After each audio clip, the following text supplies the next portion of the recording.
Всем привет! Сегодня мы прочитаем правила нового КВК. И я поделюсь своим мнением о них. Итак, перейдем в кампанию Одиссея. Война в пустыне. Правила. Вначале идет литературное описание событий. Оно не имеет отношения к механике игры. Мы его пропустим. Вход-выход из битвы в пустыне. Консулы, получившие повышение до раннего периода эпохи замков, могут войти или выйти из карты «Битва в пустыне» с помощью кнопок «Вперед» и «Назад» в правом нижнем углу интерфейса события. Вначале вы можете войти бесплатно 3 раза. После превышения этого количества раз для входа на карту «Битва в пустыне» будет расходоваться золото. То есть вот мы вот сюда зашли, и где-то вот здесь вот в правом нижнем углу будут кнопочки вперед и назад.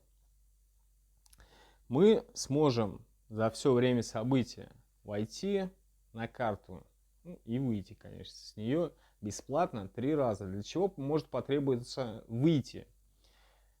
Хотя бы для того, чтобы получить ресурсы с фермы. Потому что не все фермы у нас доросли до замковой эпохи. И придется как-то выкручиваться, чтобы передать ресурсы. Также ваш альянс может быть атакован на своем сервере, и вам придется защищать территорию на своем сервере. Тоже этот вариант не исключается, поэтому придется все-таки возвращаться. Не всем, конечно, некоторым игрокам придется. Разработчики нас ограничивают в 3 раза. Дальше будет расходоваться золото. Я считаю, это, конечно, маловато. Но посмотрим. Разработчикам, конечно, виднее. Хорошо, идем дальше. Туман.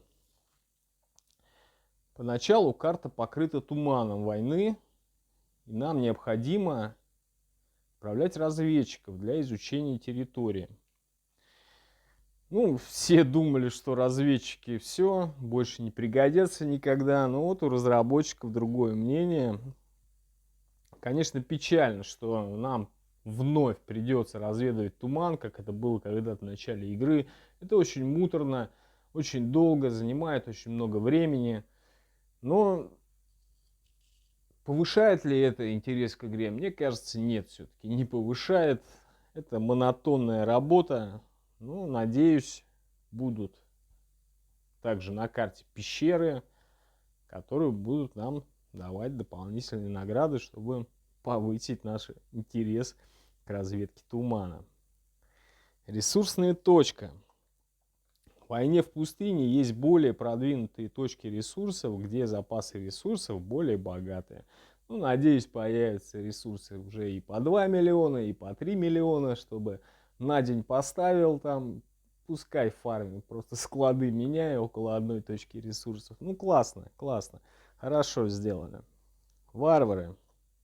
Варвары в войне в пустыне более жесткие, и убивая их, можно заработать большие награды. Добавят пару десятков уровней варваров, то есть сейчас максимальный 50-й, будет, возможно, 70-й, возможно, 80-й. На самом деле, конечно, классно, потому что вот на моем этапе развития уже 50-й слабоват, нужно более высокие, и, соответственно, с более высокими наградами. Больше ускорений за них, больше ресурсов, больше опыта. Хорошо. Лагерь варваров. Лагеря варваров в войне в пустыне стали сильнее. Их уничтожение может принести большую награду. Также добавят несколько уровней лагерей варваров, то есть сейчас максимальный 9 будет, вероятнее всего, 12.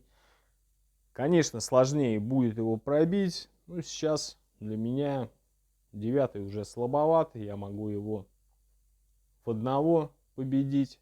Конечно, нужно уже повышаться. И ускорение, опыт с них получать больше. Идем дальше. Форт Альянса. На карте в «Войне в пустыне» альянсы могут строить дополнительные форты Альянса для расширения территории. Ну, форт Альянса подразумевается цитадель. У нас сейчас есть 4 цитадели. Видимо, ведут еще дополнительную 5-ю, а возможно и 6-ю и 7-ю цитадели. Приятно, что вводят новые. То есть не придется какую-то из своих удалять на основной карте и строить там. Но, скорее всего, они, конечно, будут по цене дороже. Если будут намного дороже 4-й цитадели, то это, конечно, будет очень печально. Но, надеюсь, разработчики все рассчитали, посмотрели, сколько у всех альянсов ресурсов, и сделают умеренную цену, и все желающие альянсы смогут там построить. Перевалочный пункт Альянса. На карте «Война в пустыне» альянсы могут строить дополнительные перевалочные пункты для торговли с другими альянсами. Ну, то есть дополнительные торговые пункты, дополнительный доход с торговли, расширение, естественно, территории альянса. Но другая сторона медали в том, что ваш караван сначала пройдет всю основную карту вашего сервера, все торговые пункты, потом пойдет в пустыню. Сколько времени это будет занимать, непонятно, поэтому, ребятки, качайте рынок, у кого он не прокачан. Очень полезная технология будет. Так, переходим на следующую вкладку. Заслуги. Заслуги можно разделить на индивидуальные заслуги, заслуги легиона и заслуги силы. Достигнув определенного количества заслуг, вы сможете получить награды от военных квестов и звания. То есть существуют определенные заслуги. Что тут хочется отметить? Очень печально, что разработчики не ввели заслуги Альянса. То есть в легион входит несколько альянсов, заслуги легиона здесь не есть. В силу входит несколько серверов, которые тоже несколько легионов и так далее. Ладно, но какой вклад внес определенный альянс, вида не будет. Вот это очень плохо. Вот это бы очень хотелось увидеть. Ну, то есть зарабатываем определенное количество очков, получаем плюшку. Еще определенное количество очков. И за заслуги получаем еще награды. Я думаю, тут тоже все понятно. Идем дальше. Рубины. Рубины – особый продукт этой земли. Может быть использован для строительства перевалочных пунктов Альянса в пустыне. Источники торговли Альянса и построить перевалочный пункт Альянса в Рубиновой деревне. Что это значит?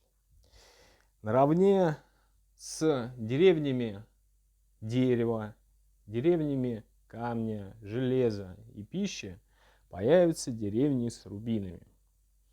И для строительства торговых пунктов нам наравне со всеми вышеперечисленными ресурсами также будут требоваться и рубины. Но мы помним, что вот самые первые перевалочные пункты, которые мы строили, они ресурсов не требовали, только монеты Альянса. Я думаю, здесь будет так же. Рубины поначалу требоваться не будут, а после определенного количества деревень, 10, 15, 20, уже будут требоваться рубины. Соответственно, сильнейшие альянсы должны захватить эти рубиновые деревни, чтобы они могли максимально расшириться, потому что именно сильнейшим альянсам потребуется строиться по направлению к врагу, по направлению к фортам, святилищам, солнечному храму и во всех других направлениях. То есть им эти рубиновые деревни важнее. Идем дальше. Силовой форт. Захват форта силы начнет этап реконструкции. После завершения реконструкции губернаторы форта могут получить дополнительный доход. Давайте вот посмотрим карту сейчас. Вот где цветами изображено, цветные пятнышки, там расположены наши фракции. И вот в каждой из этих фракций будет по форту. И первая наша задача будет захватить этот форт. Когда мы его захватим, начнется этап реконструкции. Разработчики уже писали, что будет два этапа. Первый этап — это сбор припасов. Там не особо понятно, какие припасы мы будем собирать. Может быть, ресурсы собирать. За это будут даваться очки. А может быть, что-то другое. А второй этап — это уничтожение варваров. И, скорее всего, лагерей варваров. То есть мы будем бить варваров и лагеря варваров. Нам будут еще дополнительные сундучки за это даваться. А каждый убитый варвар будет добавлять очки в реконструкцию. И когда полосочка полностью заполнится, реконструкция закончится, и мы получим некий дополнительный доход. Под дополнительным доходом, я думаю, это небольшие награды, и в оконцовке это какие-то бафы, какие-то усиления. Возможно, к атаке, возможно, к исцелению на постоянной основе на все время действия КВК, чтобы замотивировать игроков завершить этап реконструкции. Уровень. После захвата ворот вы можете переместить или отправить войска на новую присоединенную территорию. Давайте еще раз перейдем на карту. Вот те зоны, которые не обозначены вот, 4 цветами, они пока нейтральны.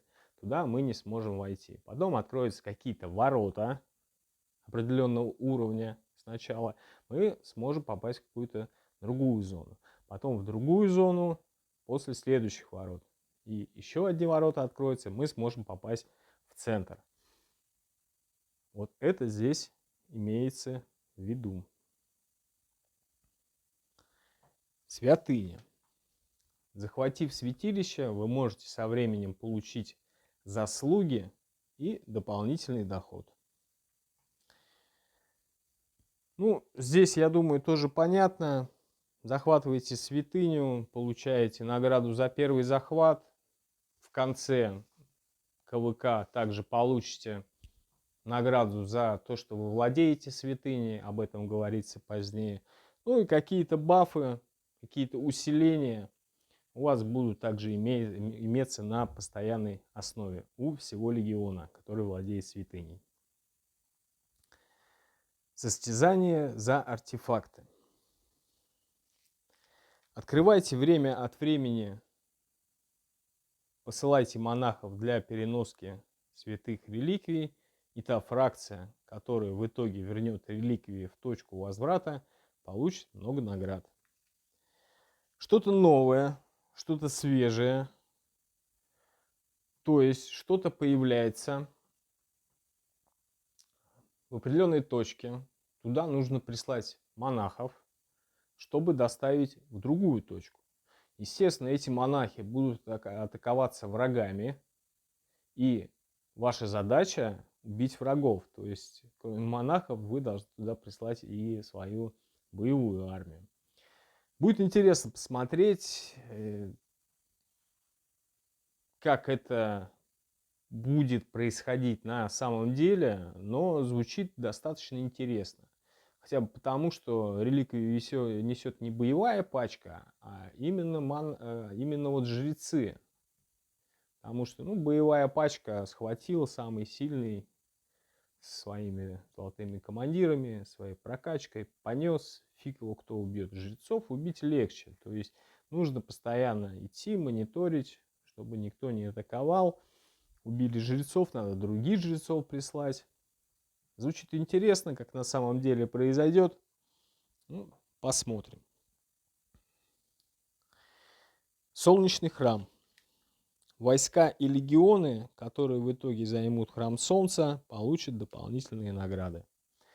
Ну, Солнечный храм располагается в центре. Это как центральный храм на нашей карте. Я думаю, понятно, что кто его займет, тот победит и получит дополнительные награды, наверное, самые-самые лучшие. Вступить в легион.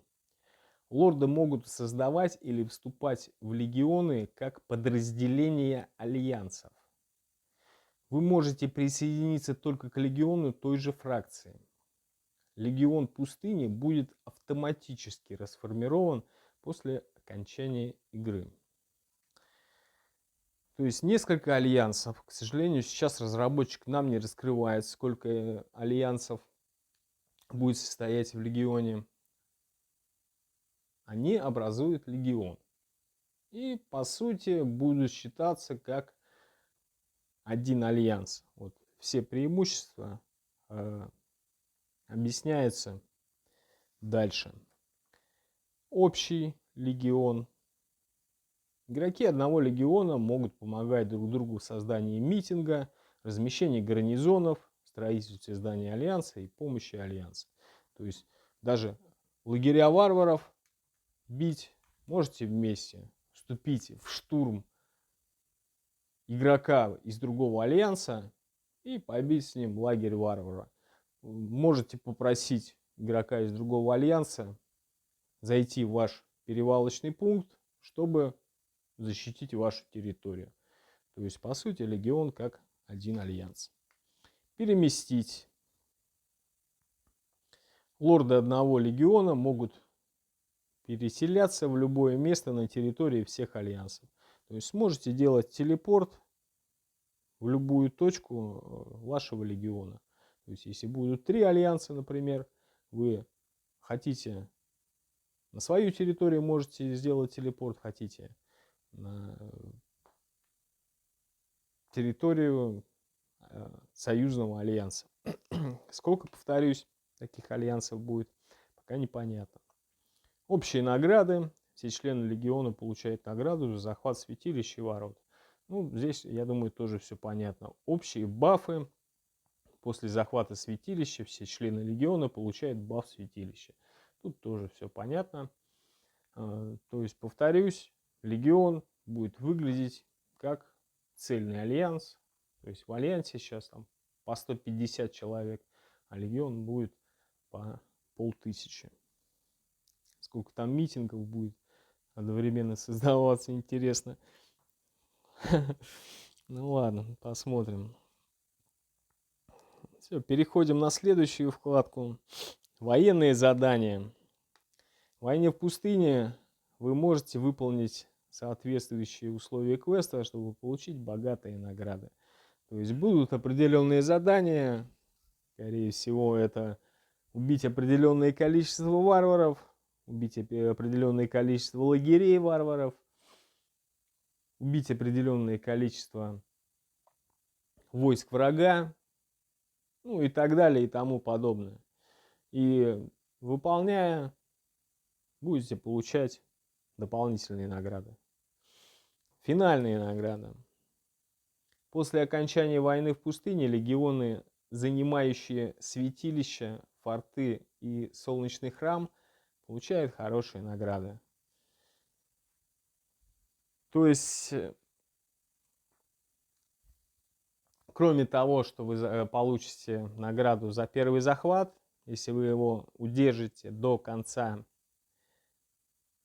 вот этой битвы, войны в пустыне, то в оконцовке вы получите хорошие награды. Чем больше вы будете занимать святилищ, фортов, и уж тем более, если вы будете занимать центральный храм, который здесь называется Солнечный, тем больше наград вы получите. Монеты чести. Участвуйте в событиях войны в пустыне, чтобы заработать монеты чести, которые можно использовать для покупки редких предметов в магазинах. Будут проходить какие-то события, тренировку войск, изучение технологий, ну и так далее и тому подобное. Эти события вы увидели десятки и сотни раз, участвовали в них. Набрав определенное количество очков в этом событии, вы получите монеты, которые сможете в определенной лавке потом потратить. Но сразу обратите внимание на последний пункт. Сброс валюты. После окончания войны в пустыне монеты чести будут обнулены. Пожалуйста, потратьте их до конца сезона. То есть успейте потратить, в следующем сезоне они действовать уже не будут. Они исчезнут просто. Ну что сказать про это КВК? Интересно будет посмотреть, как оно будет на самом деле все проходить. Не будет ли лагать, не будет ли багов. Если все пройдет, как задумали разработчики, я уверен, будет очень интересно. Надеюсь, повоевать на этом КВК очень активно. Ну, а пока всем спасибо за просмотр. До новых встреч.